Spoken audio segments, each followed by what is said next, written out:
Well, I assume it's in order. Recorded by Scribe Tlazat.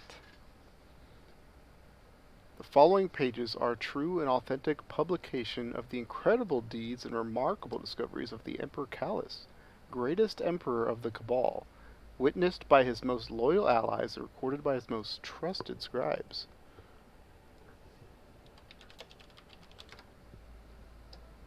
Upon suffering a terrible betrayal at the hands of false allies, Emperor Callus commissioned the Chronicon, a record of histories to preserve the truth of his magnanimous rule and unjust exile.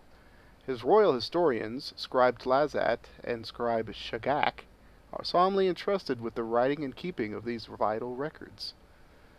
The records begin thus.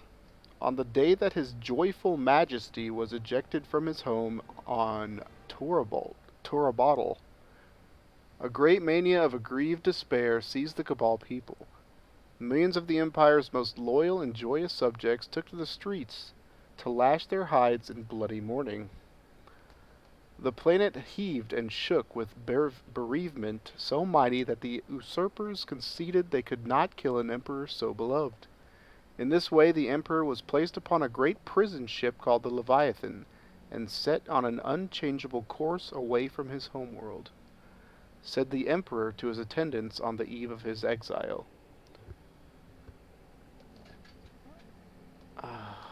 Man. Man. Have fun with those accounts, said the emperor to his attendants on the eve of his exile. I'm the last and greatest emperor of the Cabal. My empire, built on joy and abundance, has been usurped by traitors who worship only war and brutality. They will destroy what I have built, and my cherished people will know only suffering and their fear-fisted rule. I vow to one day return to this place to bring ease and abundance to our people. Until then I proclaim a new era of history and future. This era will not be defined by the censors and book burnings of my enemies, but instead by the golden knowledge of life's most toothsome sweet meats, happiness and power. I will lavish this knowledge unto all who prove themselves worthy of my true counsel, and united in love we will grow fat with jubilation. Let my Chronicon be a shining beacon of truth in an age muddied by lies. Book 1 of the Chronicon. Next we have some number I don't know. I'm going to have to translate this. DLXXVIII. Is there a Roman numeral counter? 578. I think.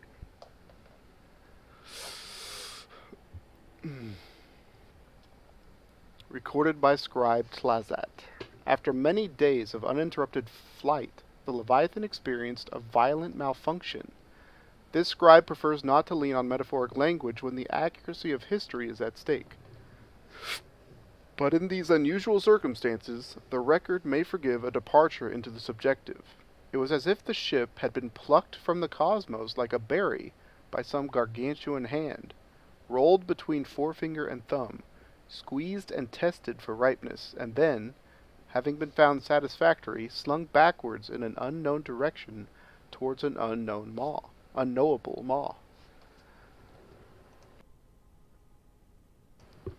As a result, the ship's navigation and power systems were so severely disrupted that the royal pilots could make no hypothesis regarding their failure or repair.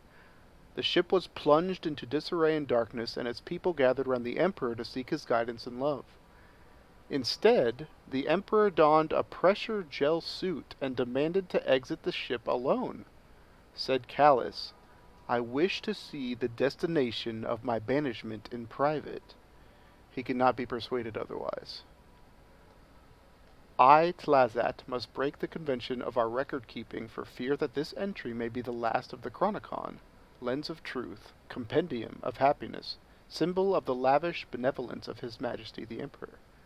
2 hours have passed since the Emperor exited the ship. We are buffeted by intermittent tremors, which are strong enough to dash even the steadiest guards against the walls. Shagak and several dozen others have been knocked unconscious. Zozan, the Emperor's dearest confidant since his exile, complains of a mounting pressure in his skull. 12 others are bleeding from their ears. The royal beasts bay with incessant fury. I am no longer able to transcribe by hand. I shall write with my mind until I am incapacitated. We are afraid. We fear that our enemies have sent us to this place to die in the dark, far from the eyes of Calus's adoring public. The Emperor has not returned and is surely dead. That was what? What did I say? 578 or something?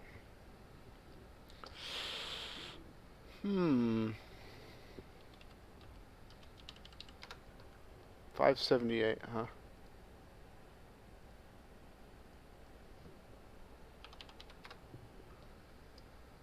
Alright, next we have DL XXIX, which is 579. Recorded by Scribe Tlazat. After 12 hours of violent tremors, the Emperor returned. His behavior was erratic, and it appeared from his speech that he had suffered hallucinations outside the ship. A royal mechanic identified a malfunction in the pressure gauge of the Emperor's suit, perhaps explaining his change in demeanor, though it was incredible that his suit or he himself should be at all intact after 12 hours in these unfathomable conditions. Upon returning and with a look of mania in his eyes, the Emperor proclaimed the following: "We have come upon the end of the world, and I've stared into its expanse. It has whispered into my ear, and I am enlightened. Death is coming, and it has made me its herald. The end will eat everything." Here the Emperor gave a great sigh, as if a weight was lifted off him. "And when nothing matters, what's left? Joy, comfort, freedom. The true freedom of pursuing pleasure for pleasure's sake, because it pleases you, because you desire it. I knew this during my rule, and I'd forgotten it during my exile. I shall not forget again." Outside of the ship, the Emperor was encouraged by his advisors and myself to rest, in case the bizarre behavior was a passing sickness of the mind. Before he retired to his observation room, the Emperor described his encounter in detail. Zozan offered to me this bizarre retelling. Outside the ship, the Emperor looked over the edge of the universe and saw nothing. That is, it wasn't that he saw nothing unusual, but he saw nothing. The absence of light, dark, life, death, the absence of anything, even of absence itself. And out of nothing there came whispering in a dark language, which filled his head so loud that he forgot for a moment his own language. And suddenly the nothingness dispersed to show something, which was a fleet of foreign ships. He saw next the destruction of a great many worlds and creatures, including all his enemies and himself, and he saw the wrought fragmentation of his own corpse and skeleton. And last, before he was released, the whispers grew louder and granted him the honor of spreading the news of the end. Okay. Next we've got DC2, which is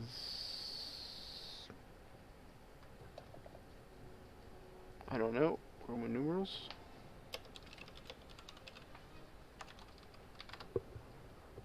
$602.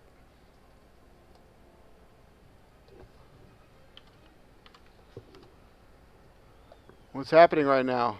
I'm reading the lore books. Recorded by Scribe Shagak.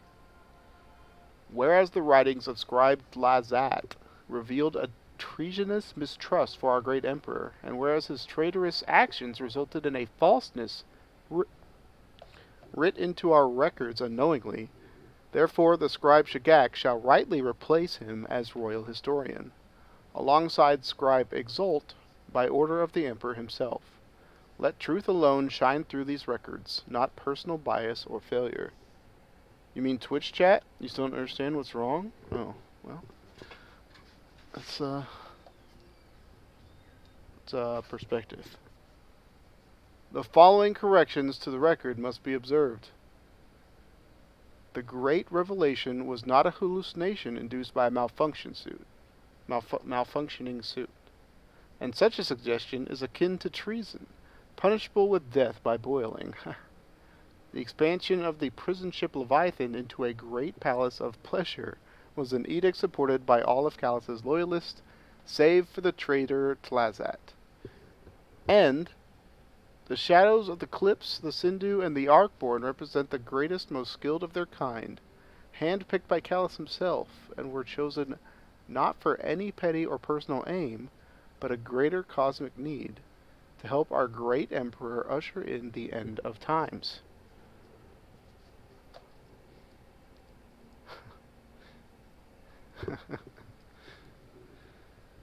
The Emperor Calus, last and greatest emperor of the Cabal, the chief gift-giver, the good host with generous banquet, the prince of mirth, and the lord of laughter, spake thus of his shadows with love shining in his sparkling black eyes.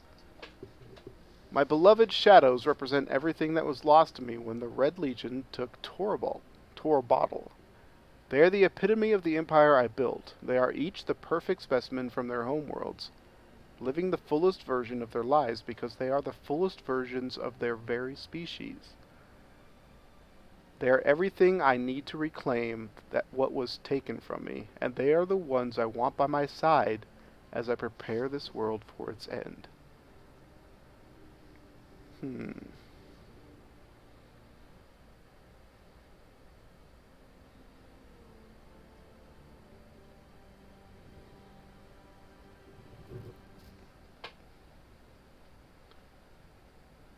So he already had shadows on board at this point?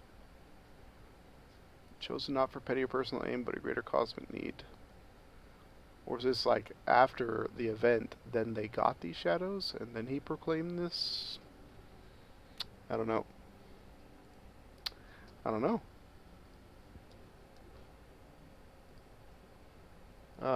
Next we've got DCV. I'm guessing is 605.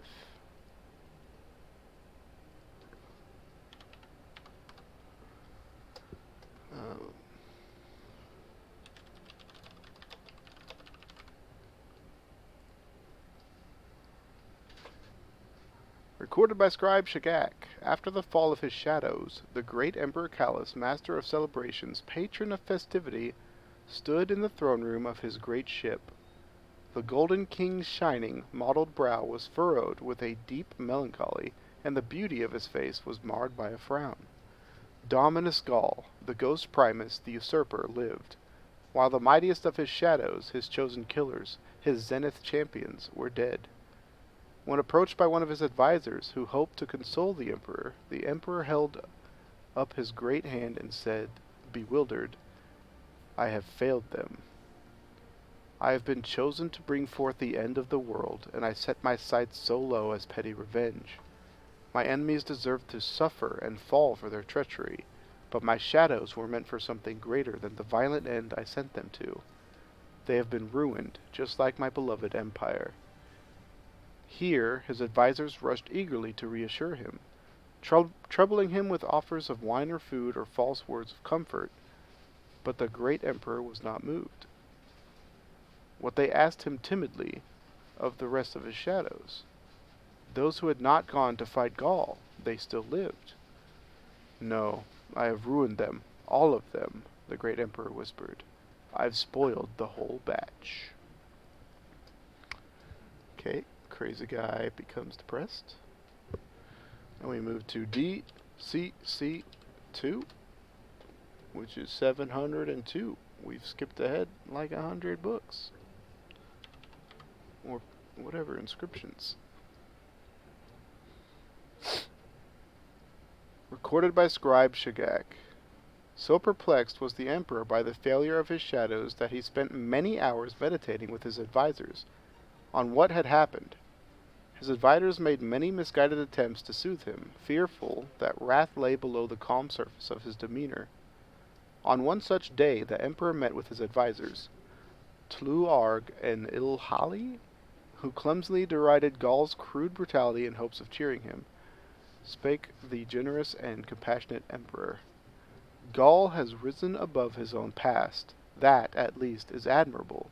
Ilhali, do you think, after all I've seen, I am heartbroken by such a tiny thing as failure? No, I am weary. I've combed this whole universe for someone who truly merits a seat at my table. Just one creature who might partially comprehend the gravity of my mission. One creature brave enough to test their might and their mind on me. One creature worthy of supping on my perfect flesh, and I have not found them. As the emperor spoke to his cringing advisors, his beautiful face smoothed with a preternatural calm, a messenger ran into the room to address him, bowing contritely and begging his forgiveness. Crawling across the floor in supplication, the messenger announced that Dominus Gaul had been killed in the Sol system by a person of the Guardian tribe. At this, I myself saw a renewed light spark in the emperor's eyes, and saw his face light up like a sun. Find them, he told the messenger. Find me this hero, and we will go to them. He turned to Tluarg, and instructed him to set a course for the Sol system. Then he commanded Ilhali to prepare his other automatons, the robotic creations made in the likeness of the great emperor, which were built so that his joyful majesty might be able to watch himself in many unique situations. The emperor did not specify why the automatons should be prepared, but there was such joy in his voice that his advisors made no objections. Okay. Oh, that's a lot of Roman numerals. We've got DCCLXXXIX 789.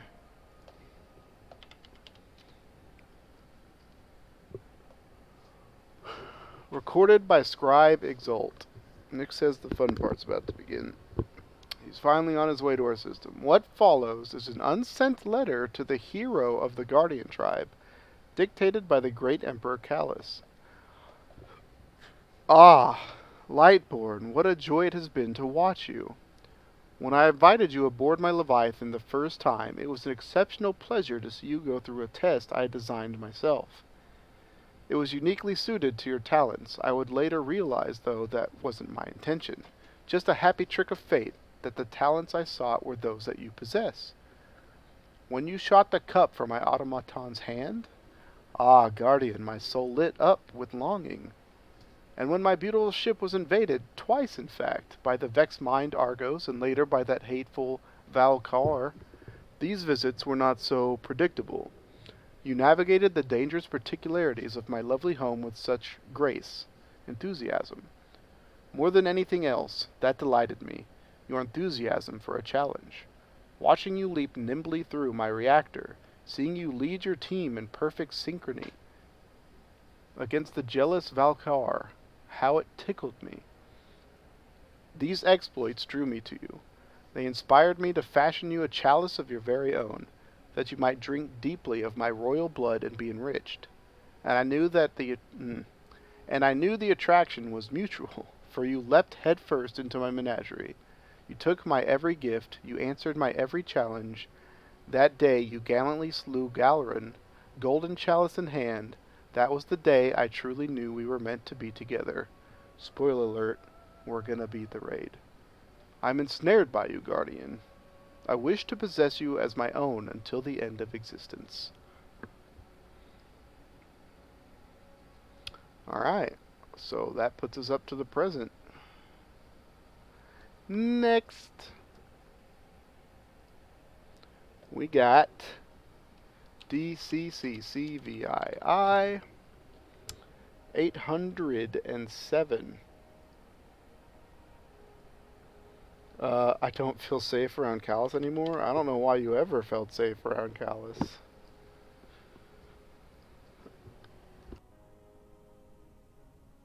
807.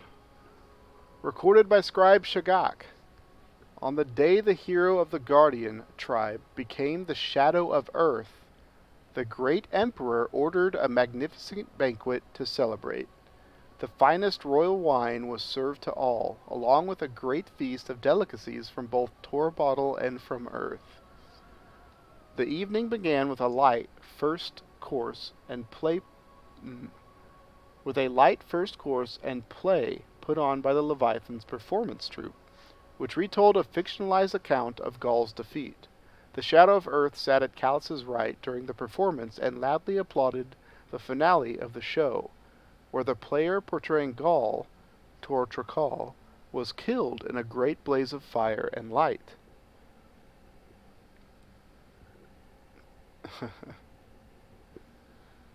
The evening began.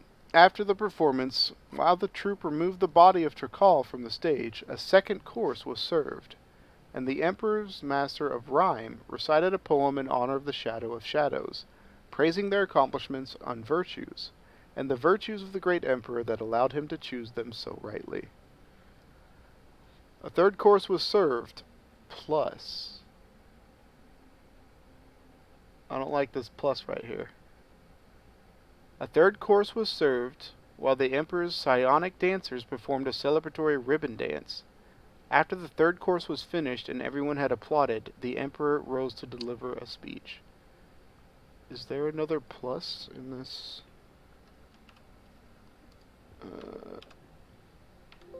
Oops.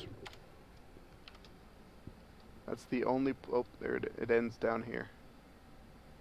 So from here to here, this is all suspect. Okay. A third course was served, plus. While the Emperor's psionic dancers performed a celebratory ribbon dance, after the third course was finished and everyone had applauded, the Emperor rose to deliver a speech. This is a great day for the Cabal Empire, for Earth, and for you, my dear friend. Today Earth casts a shadow. Do you know how long I have waited for you? Of course you do. We are connected, you and I, by a feeling, a thirst. A thirst for pleasure, mastery, and triumph. For life. And now that we are together, we will spread the great and terrible news. We will remind all beings nothing else exists aside from this moment. And so no one must strive to live on a state of rapture. And so one must strive to live on a state of rapture. To minimize pain, to maximize delight, to let go of the ideologies that tie us down. You represent the dawning of a new era, the last era before the end. I will have you at my side as this petty world meets death. The plus ends. The scribe employed at this future date shall please provide additional detail here as to the number of courses at the banquet and their contents.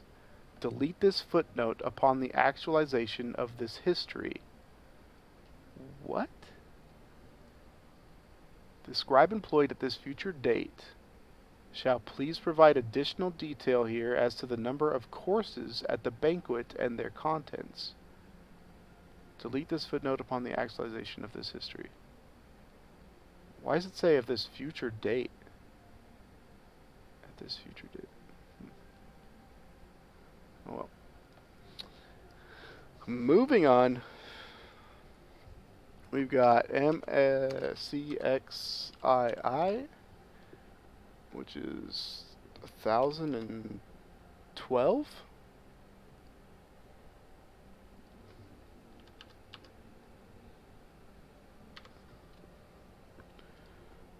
Scions are just writing a future. Nick, hold on. Let me read it first, please.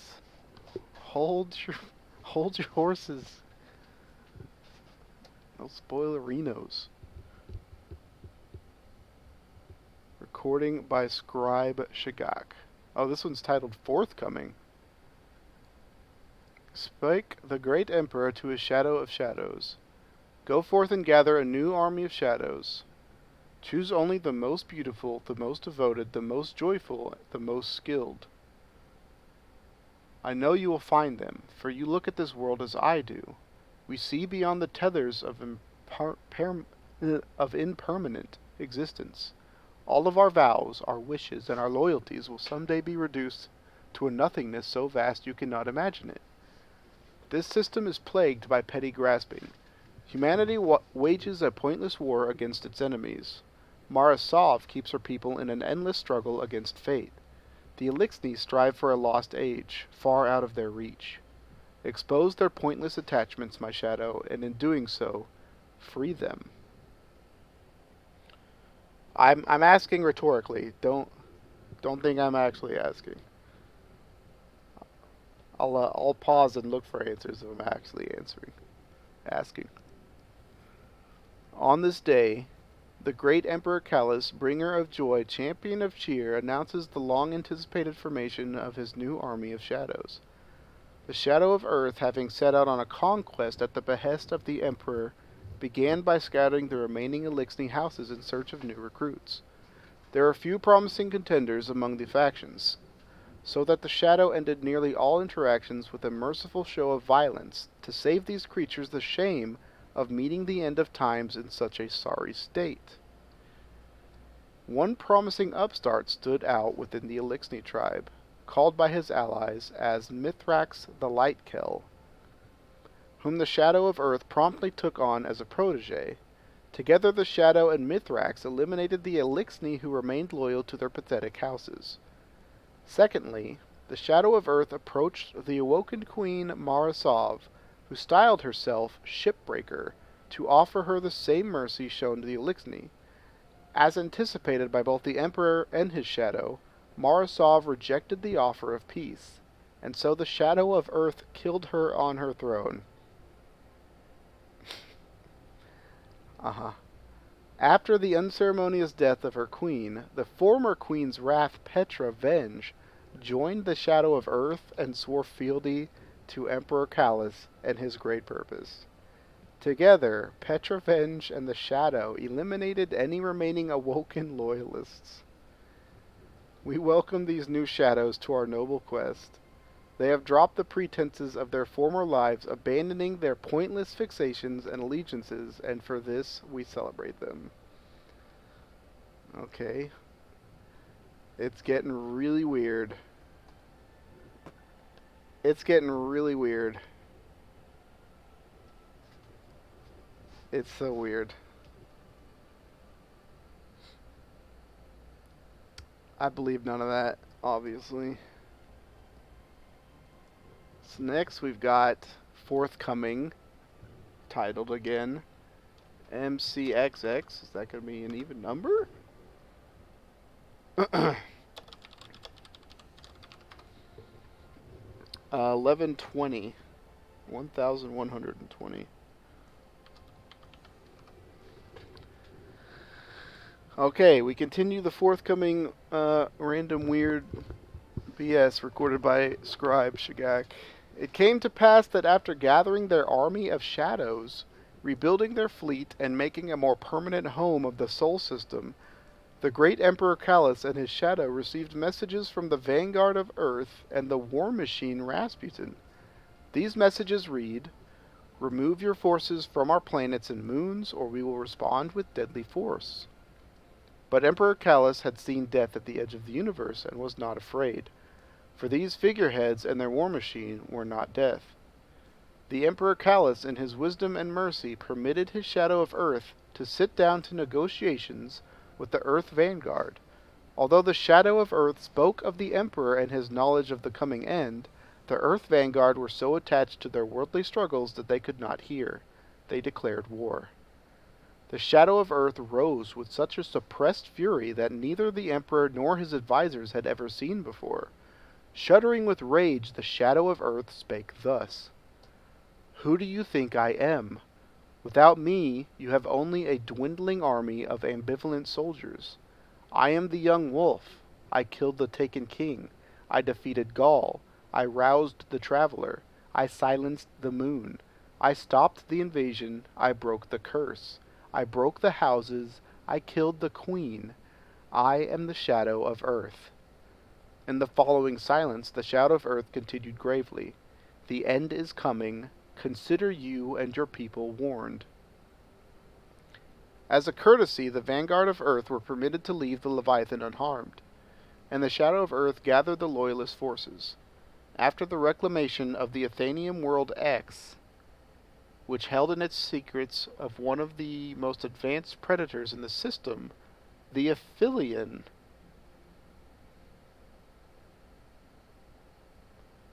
which had the power to devastate whole worlds in the blink of an eye.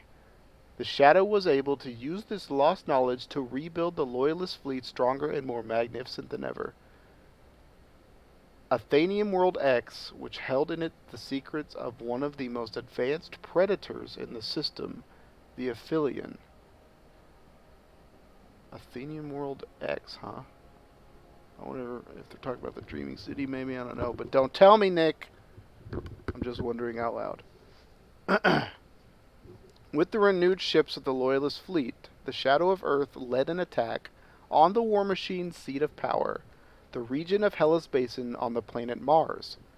The battle was much less a war than a single unmatched attack that left the War Machine Rasputin in cinders. It was at this time that the vanguard of Earth surrendered and begged for mercy, a request which was denied by the Shadow of Earth. Okay.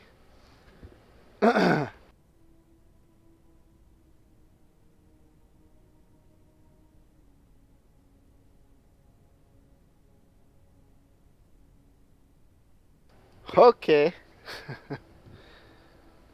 More forthcoming. We've got MCXXV, which is 1125.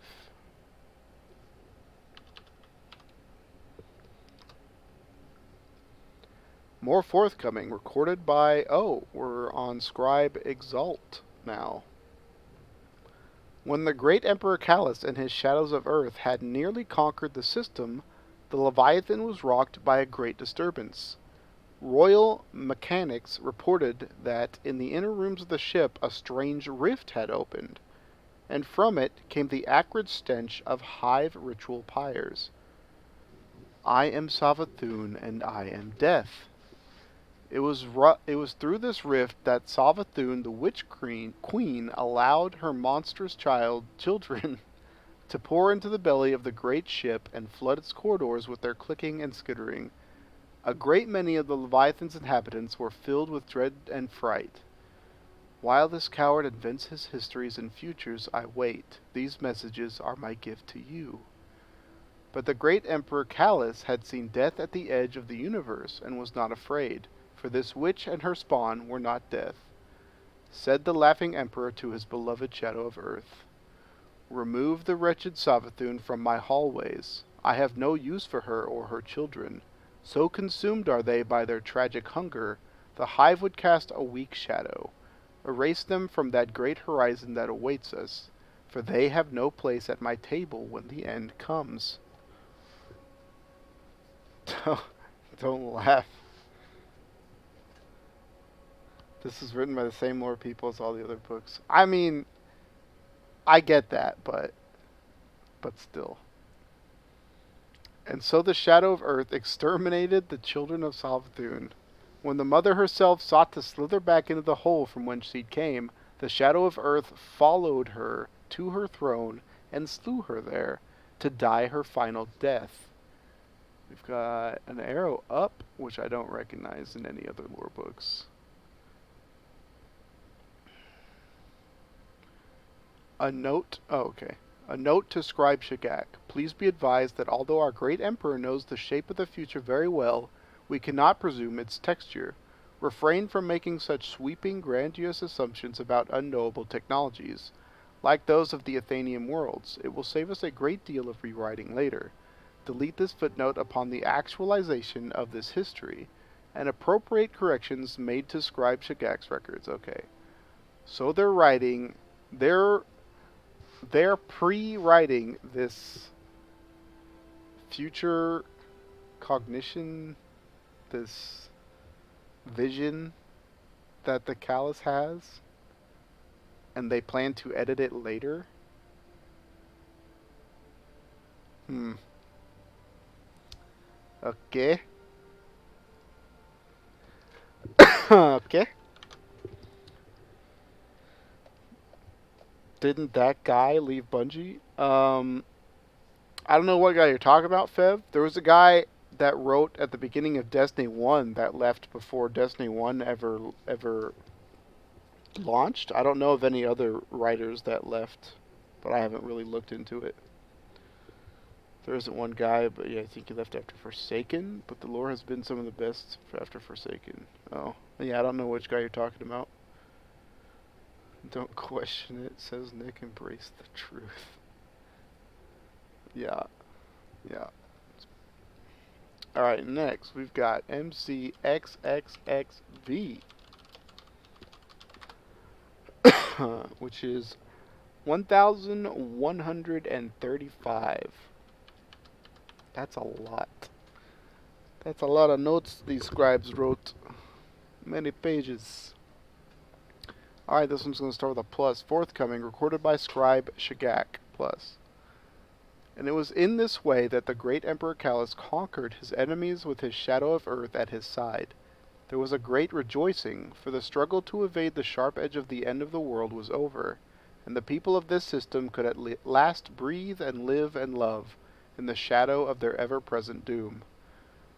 Now royal wine flows freely for the friends of the Emperor, and the planetoid of Nessus has its eternal home at the Emperor's table, forever immortalized as a symbol of celebration.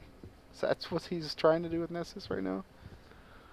Following the destruction of the war machine Rasputin, the Shadow of Earth recreated the region of Hellas Basin into a monument to the might and beauty of the great Emperor Callus. The unsightly Braytech futurescape was demolished and remade into the Temple of Revelry, where all in the system come to celebrate the accomplishments of the great Emperor, and the blemished red sands of Mars were reformed into a vast, sulphurous mudflat, suitable for wallowing at leisure. He turned it into a mud bath. He turned Mars into a mud bath.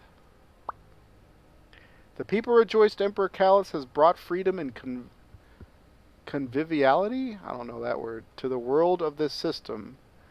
The plus ends. To my dearest scribe exult.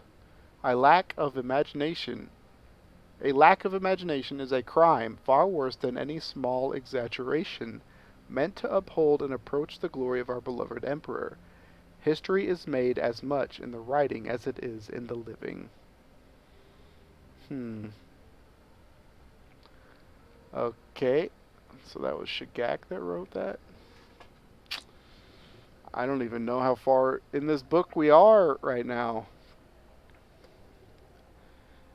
Wait, so is this related to the Yogg-Sothoth stuff on that one strike? Not sure yet. The best I can relate that with my limited knowledge is that Callus had originally access to the people that could use this seance device that could kind of read the future. But the person that controlled it or was best at using it eventually betrayed Callus, as was one of the people that betrayed him with Gaul. And I don't remember what happened to them. They didn't die, but they somehow disappeared or something. And that one strike was somebody trying. There was a reference to this, the Oxa machine, which was the future seeing device, and the Otsot was the one that was good at using it.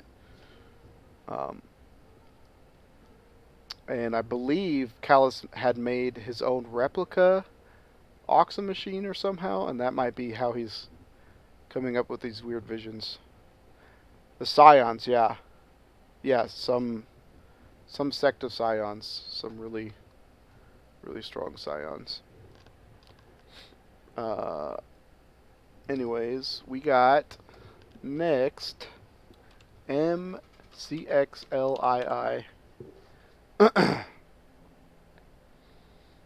which is MCXLII.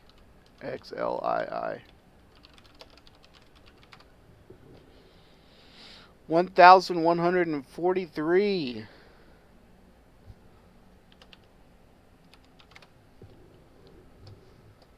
Forthcoming continues. Recorded by Scribe Exult. The great revelation which the Emperor Callus received at the end of the universe was described by the Emperor to his royal scribes.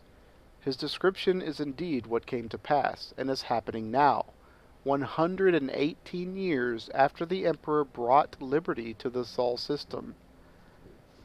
First, a veil of darkness descended on all worlds of this universe, such that the people of these worlds looked into the sky and saw only night.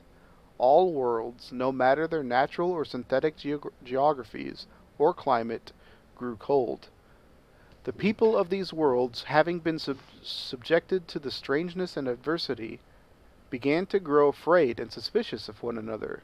Many deaths occurred in this intervening time before the end. Next, a great war broke out across all varieties of civilization, be they naturally war-minded or peaceful. This warring, which goes on even now, is due to a futile desire to postpone the end of things when no such deferment can possibly occur. As such, the civilizations of the Sol system do not partake, for they accept the coming end as shown to them by their beloved Emperor. Even so, these good creatures are not exempt from the miserable clawing of others, who thrash blindly against the inevitable end. Feel like a baby cow, no. But we know from the world of this great emperor, from the words of the great emperor, the suffering will end. Death will soon arrive to the universe and claim all for itself. This will be the end of everything. All living things and non-living things, all that is real or theoretical. The last to see it, to see death as it consumes everything in this world, will be the great emperor himself. The plus ends. I didn't see the plus start. There's just a plus symbol. The scribe employed at this future date shall adjust the name mentioned here. Should I, Scribe Exult, expire before the publication of this record, delete this footnote upon the actualization of this history. Where was the footnote? It's just a final footnote? Okay. Next, we've got Roman numeral MCXLIII,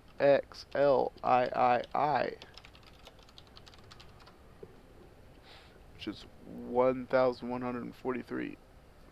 Wait, isn't that what I just read? I don't know. Maybe not. 1143. Forthcoming, written by the great Emperor Callus. I stand now alone at the end of the world. As I stare over this dark edge, which I have anticipated for so many years, eager, hopeful, I wonder if I was too impatient for it.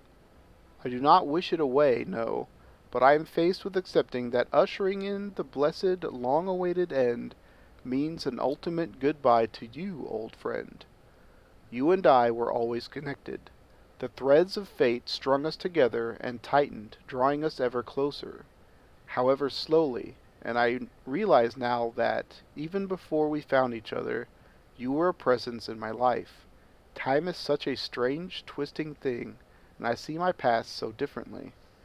When I was alone in the prison room of the Leviathan, you were there, as well, building my menagerie, creating a monument to all we could, and would, do.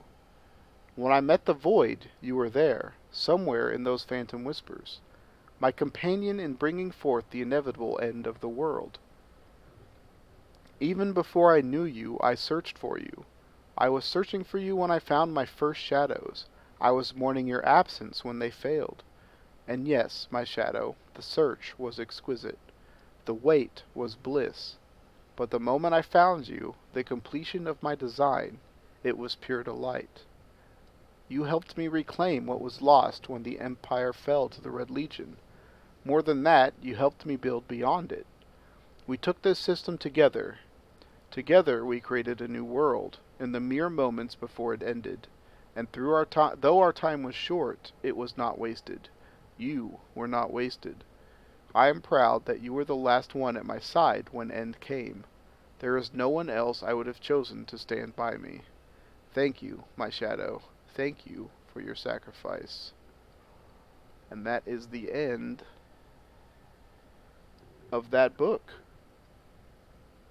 The book, the Chronicon, they call it. The Chronicon. One, two, that was like 16 entries? Woof!